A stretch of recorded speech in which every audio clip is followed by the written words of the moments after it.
खूबसूरत जानवर, दीदाजेब और दिलकश रंगों के परिंदों को बड़े हो या बच्चे सभी पसंद करते हैं। जब ही तो आवाम की तफरीह के लिए बनाया जाने वाला चिड़ियाघर एक बार फिर तवज्जो का मरकज बनता जा रहा है।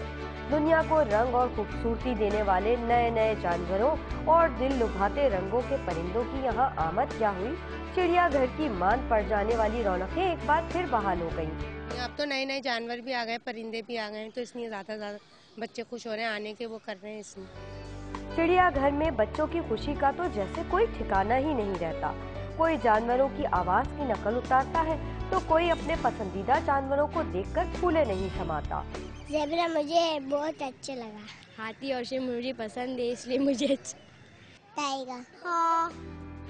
माहौल की खूबसूरती में इजाफा करने के लिए 135 साल पुराने तारीखी फव्वारे को 26 साल बाद दोबारा बहाल कर दिया गया है। चिड़ियाघर में नए जानवरों की आमद पर लोग बहुत खुश हैं। लोगों का कहना है कि हालिया दिनों में चिड़ियाघर में होने वाले नए जानवरों के इजाफे के बाद कराची जू भी मुल्क के बड़े चिड़ियाघरों में शुमार होने लगेगा। कैमरामैन अली जान के साथ यूसुफ वसी, डॉन न्यूज़, कराची।